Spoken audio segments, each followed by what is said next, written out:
Everybody, we're going to start practice. Line up. Yes, sir. My name is Đức Cashvor. I am the LQ Lion Dance Team Chief Instructor for 20 years running now. I am also the sixth generation disciple of the Sharping Lion Dance art. We are a youth group.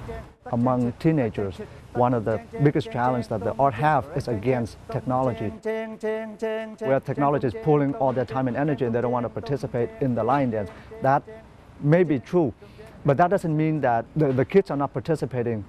Case in point, LQ has been surviving for 40 years here, and they cannot do that without kids continuing to be part of the team. So take the long end over the short end and then loop it through like this and pull it up.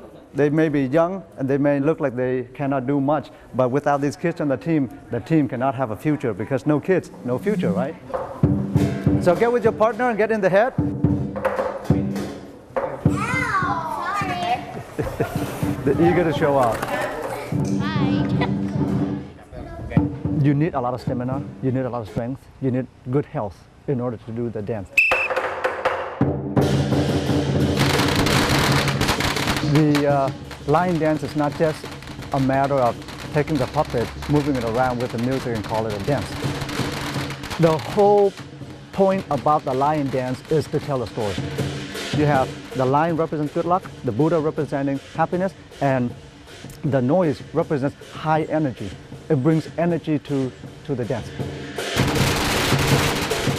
The firecrackers add to the level of noise that the drum, gong, and cymbal is already producing. And the noise was believed to chase away evil spirit. The older generation, they use the lion dance to help determine whether they're going to have a good year or not. The lion dance consists of a storyline from beginning to an end. Its ultimate goal is to go from this point to that point, get to the chain, devour up the chain, and then spread out the prosperity. That's the storyline. And whether there's going to be any mishap or any accident during the process, that tells them whether they're going to have a good year or a bad year. So in that sense, in the very old traditional sense, it's very intense for both the dancer and the owner, just to make sure that nothing happens or nothing wrong went on in that situation.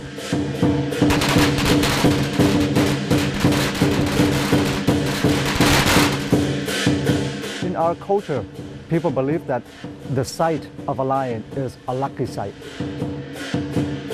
During New Year, they would go around and try to hear the drum or hear the firecrackers and run to it because they want to get a chance to see the lion, because that's a sign of good luck. If they are able to come and touch the lion, better luck, right? The luck level kind of comes up stronger. And if they get to feed the lion, they get even more luck. Because now, if the lion accepts your offering, that means it likes you, right? It just doesn't get close to you, but it likes you. It accepted your offer. So that means it's going to be more likely to come around and protect you and give you the luck that you are looking for. Very good. Not only does it bring a lot of energy to anywhere the lion dance is performed, but the benefit of the lion dance to the member going out and being physical and participate in a dance like this and continue the culture. So we're going to practice the same thing and ignore this cameraman.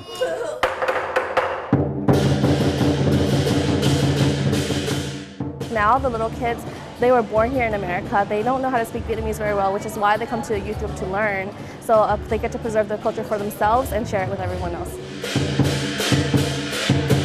These kids are going to grow up and take my spot after I go to college and go to work. By the time they get to my spot, I hope to be back here, but we're going to go see it go full circle. So these kids are, you look at them, they're the next LQ. The art of lion dancing isn't dying. It's now opened up to allow more culture, more ethnicity, more gender to participate. Ever since I was little, there's always this stigma around girls not being able to line dance. Before me, there's only 2 or 3 girls on the team. So compared to the guys, I feel like I pushed myself even harder to be able to be compared with the guys. I hear so often when I dance that when I take off the lion head, they're like, oh my gosh, that was a girl dancing. And that's the kind of reaction that I work towards.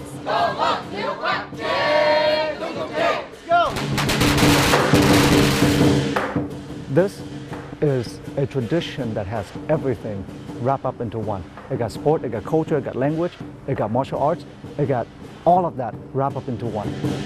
We wanted to maintain the tradition because it's a very good tradition.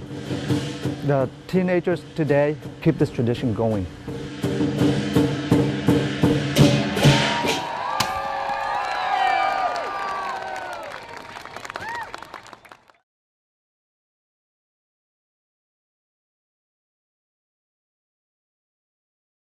Watch CityStream Thursday nights at 7 on the Seattle channel, or get video on demand and podcasts anytime at seattlechannel.org.